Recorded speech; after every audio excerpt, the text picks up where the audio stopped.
There's a Chinese proverb that says, "An invisible red thread connects those who are destined to meet, regardless of time, place, or circumstance. The thread may stretch or tangle, but never break." I'd like to tell you a story of discovery in 4 parts, a story of lessons learned about connection and community in over 2 decades abroad. I've come a long way from where I was born, but those invisible red threads are still there, connecting me to every person who's ever been significant in my life. Some of those ties are close, and some are more distant, but their nature is eternal. All through our lives, those invisible threads connect us and shape who we are. Part 1, North America. My story begins in Canada.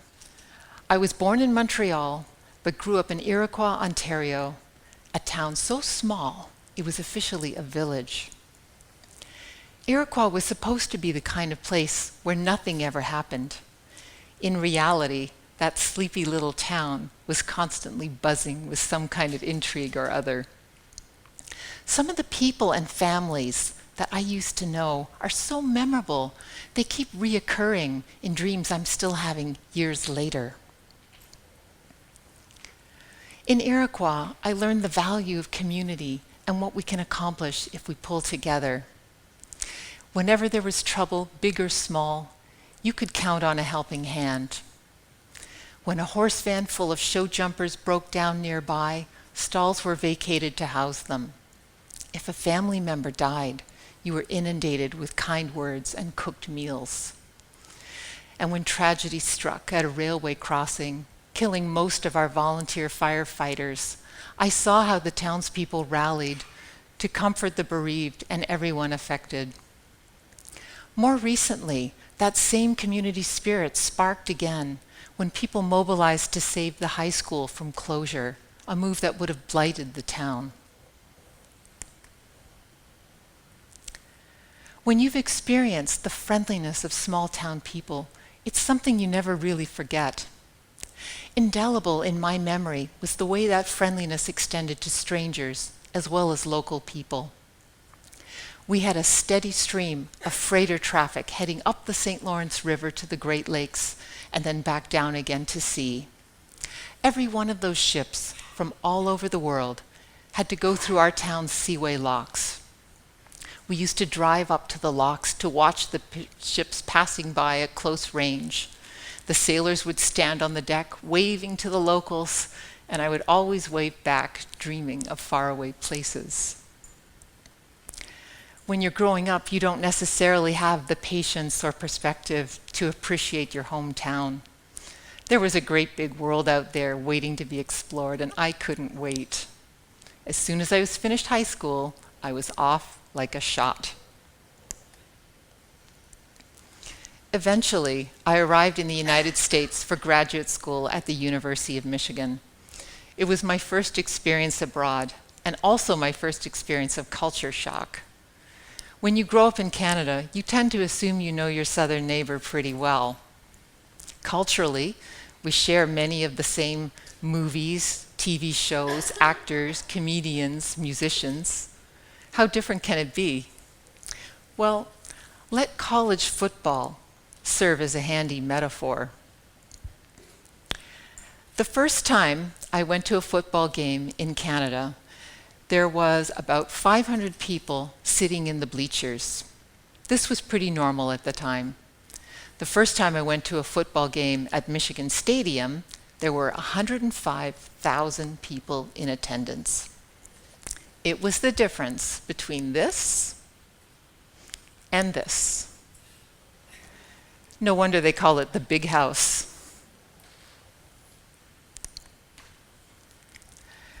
My master's program was brilliant and one of the best experiences of my life. Not so much so the dormitory where I lived. Out of convenience, I had chosen an undergrad dormitory that was nearby, as opposed to going to the dorm for graduate students far away on another campus. I struggled there. I struggled to fit in. I tried to be friendly, but I was always somehow other. When I answered yes to the question, was I liking it in America so far? They told me, don't get too comfortable. Another jolt of culture shock.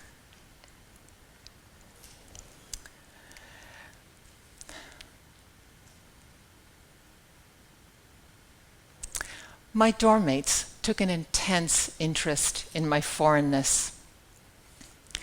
They would ask me, "Aren't you worried about this new illegal immigration bill?"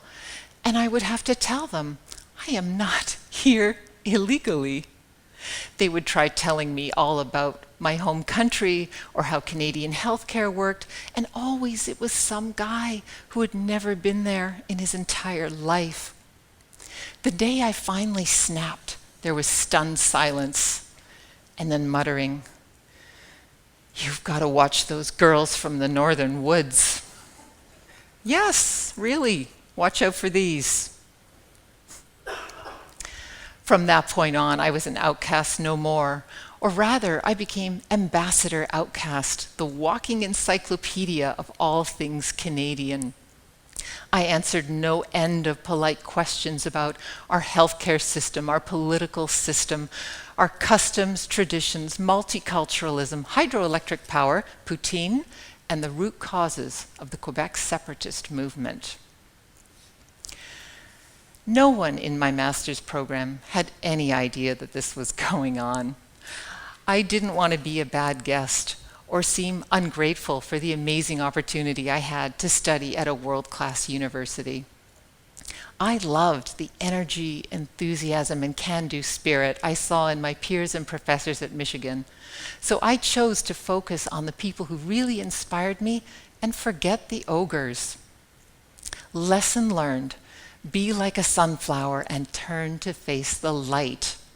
Whenever you find those special people who are positive, thoughtful, supportive, you stick to them like glue. Give them the place of honor in your life that they deserve. And for those who can't be something positive, whatever the reasons, just remember that invisible thread and let the line out as far as you need to. Part 2, Southeast Asia. Fast forward 10 years, and I was living in the middle of Bangkok, Thailand, with my husband and 2 small children, a baby and a toddler. We had arrived there after several years in England where the children were born, and then we'd gone back to the US for 1 short year, just long enough to pack up the shipping container and head out again. I was a wreck when we first arrived in the land of smiles. The baby was a screaming banshee every night, and I was so sleep deprived I thought I was going to lose my mind.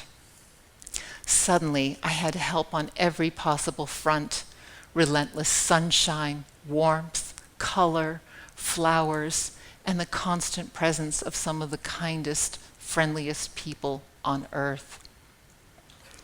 Life in Bangkok came with a full complement of maids, nannies, and a driver who knew the city like the back of his hand. I had people in my life whose job was making my problems go away, and whose attentions were soothing and magical. With their help, I managed to climb out of that black pit of postpartum exhaustion. And as I recovered, I started to have more energy to think about the people around me and what their lives were like. I started to understand that every person we employed was supporting many others: parents, grandparents, siblings, nieces, nephews, children of their own. Bangkok's Filipina maids were part of a vast network of young people living and working abroad and sending money back home every month. They were far from their loved ones, but their connections to family and community were incredibly strong. It was over too soon. A couple of years after we left Bangkok for Dublin, we returned on a holiday and found that our beloved city had already changed dramatically. In Bangkok, entire skyscrapers can go up in about half the time it takes to build a family home in Europe. And it wasn't quite the same for us anymore, and not just because of the new construction. Many of the people we had known in Bangkok had already moved on. We started to realize that a big part of our connection to the place had to do with our connection to the people. Some things change, but some things stay the same. Bangkok's incredible friendliness can make a city of 8 million people feel more like a cozy village. During that same trip, I had a chance to walk along Sukhumvit Road, near where I used to stop at a fruit seller's stall. 2 years away is a long time for Bangkok, practically a lifetime. I couldn't help smiling when I saw the same fruit lady still doing business in her usual spot. I didn't have any expectation that she would still know me. Why should she? But she saw me in the crowd, planted one hand on her hip a little accusingly, and said, "Kun Anna, why you gone so long?" That invisible thread connecting us was still there and wrapped around my heart. It felt just like coming home. Part 3, Europe. After our short stay in Ireland, we were off to Germany for a long-term assignment and the promise of a more normal life. Germany seemed like an ideal place to settle down and raise our family. Little did we know it was going to be our biggest challenge yet. We had to learn a new language, a new culture, a new set of norms, and an amazing variety of rules for just about everything. We were all gung-ho for integration, so we put our kids straight into the German school system. And that's when reality hit. I couldn't communicate with the teachers. I couldn't understand letters from the school. I didn't know who Frau Schulze was. Suddenly, I had morphed from a smart, capable adult into a helpless infant. I was completely dependent on the kindness of neighbors for even the simplest things, reading the mail, getting a library card, figuring out how recycling works. And then there were troubles without end. A 10-year nightmare involving special needs and a school system not designed for accommodating difference. We tumbled through the years arranging diagnostic tests, treatments, therapies, interventions, parent-teacher meetings, and planning meetings to organize all the other meetings. Spoiler alert, everything turns out just fine. Fingers crossed. Our families were an ocean away, but we weren't alone. I'd built up a strong network of local connections, and that made all the difference to my everyday experience. Through the worst of times, I knew I could rely on my German friends and a fantastic international community of expats from all over the world. We meet, greet, eat, laugh, play, travel, and celebrate together. I know I can count on them to bring good cheer and a wicked sense of humor to any situation. They remind me to put my burden down and have a bit of fun. A friend of mine once told me about her grandmother's experience as a German immigrant in Canada. She had very little English and few resources, so she turned every problem into a fact-finding mission. She would talk and talk and talk to everyone she met, knowing that somebody who knew something that could help her. And so it was for me as well. I've often thought of this Canadian Oma, how I followed her example from long ago, and how that shared bit of wisdom is the common thread between us. Part 4, Global. The world has changed dramatically in the decades that I've been abroad. More than half the population of the world is using the internet at least once a day. We have near instant access to people all over the globe and are more connected than ever. So why is it so many of us are lonelier than ever? The answer is, no number of online connections can ever be enough. They can't sustain us or give our lives meaning. What we need is real human connections. And that's the catch. Real relationships take work. They have setbacks, failures, disappointments. They show that we're vulnerable instead of perfectly edited and perfectly presented. Real relationships require us to put ourselves out there for others. Social media has given us this sandbox to play in where we can maintain connections while keeping our distance at the same time. That's always been part of the appeal, but now we need to understand a little bit more and be a bit more aware that this distance actually works against our need for real human connections. My children could be the first never Facebook generation. In the meantime, most of us in the expat community are pretty much resigned to being stuck with it. Love it or hate it, Facebook has a useful role to play in maintaining our connections with family and friends, no matter where in the world we go. A few years ago, the inevitable happened.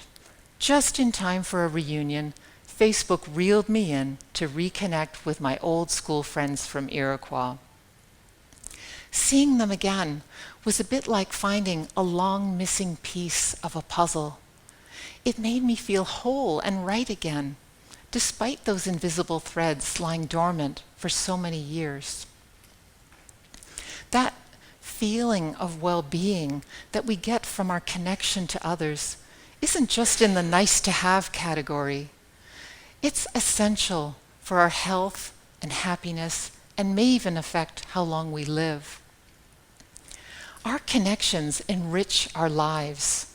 They can lift us up and help us discover the best in ourselves. Living abroad teaches you that everyone you know is a part of who you are, and that pursuit of well-being through meaningful connections with each other is that common thread that connects us all. Thank you.